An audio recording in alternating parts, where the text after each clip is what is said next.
So greetings and welcome to another segment of Wild Treasures of an Outdoorsman. My name is Peter Updike, and you are in the studio of Wild Treasures of an Outdoorsman, where I display all my wild treasures. I've got one right here. This is a buck that I killed in Macon County, Georgia. I'm going to tell you all about that deer here in a minute. But first, I got some other things I want to show you here in the studio that are new. And let me just take you on a quick tour and show you what I got. So right up here, I've got this pillow that was made by a very dear friend of mine.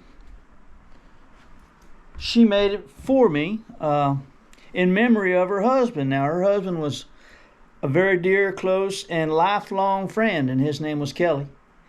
And the attachment between this pillow and that buck are pretty clear.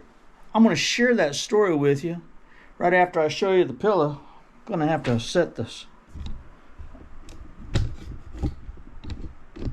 The studio's a mess right now. But again, this is one of his favorite shirts. It's got wild turkeys on it. I'm probably sure you've seen them. But anyway, it's got his name on it and his date of birth and passing. And inside this little pocket, over here on the other side, is a picture. Picture of he and I with a catch of bass. That picture was probably taken, probably 1983, 84, something like that. But that's Kelly, and that's me with his young'uns there. And this pillow is an addition. I've had it 6 or 8 months, and I've been wanting to share it with you guys. But it stays here in the studio, over here with my Georgia deer. All of my Georgia deer came from Kelly's lifelong friendship with me. His gift to me was our friendship together as outdoorsmen. And I'll be telling you that story. I got one more thing here in the studio I want to show you. Over here, I've made this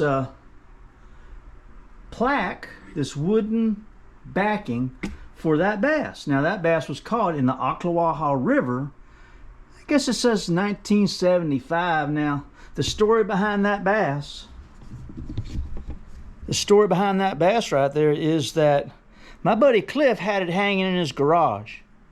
And this was, this was like 15 years ago. It was hanging in his garage, and he was going to throw it away. He said, it's all busted up, it's falling apart, I don't want it no more. I said, Cliff, man, you can't throw that away. I said, let me have it. I'll take and put it in the welding shop. So I took and put it in the welding shop and hung it on the wall with a couple other mementos.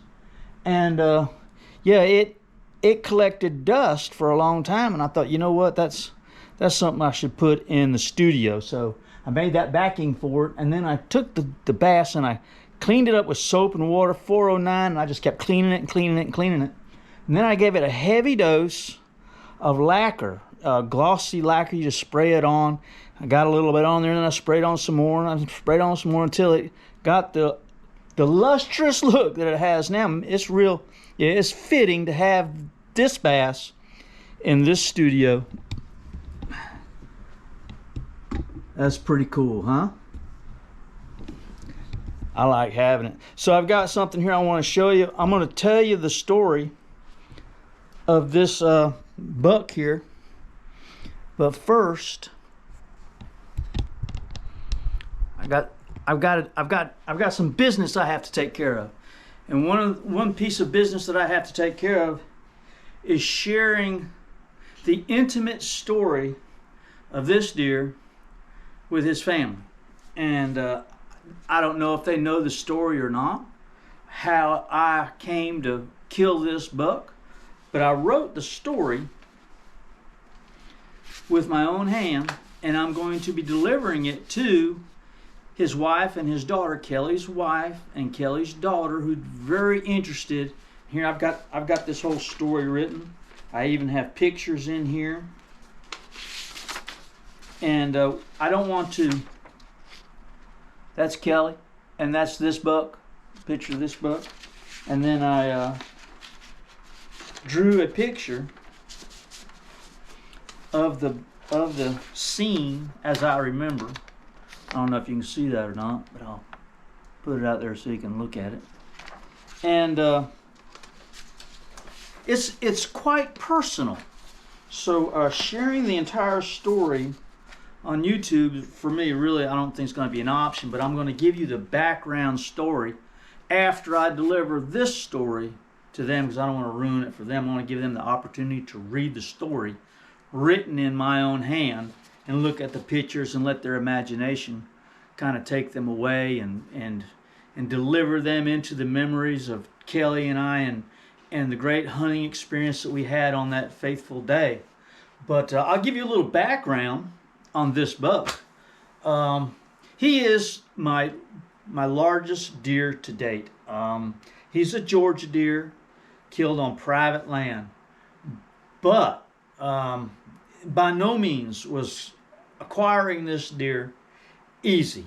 Like a lot of the deer that I killed, it just kind of happened. And yeah, this buck kind of happened. I was coming off on the last day. It was Sunday. I had gone up on Tuesday. I killed a 10-point buck a week before, and that Monday at the Half Moon Wildlife Management Area. And that Monday, delivered the buck to the taxidermist, and then drove up on Tuesday and was going to hunt from Tuesday to Sunday. And then Sunday morning came and I had not killed a deer. And yeah, without getting into any more details, Kelly talked me into doing one more hunt that Sunday morning.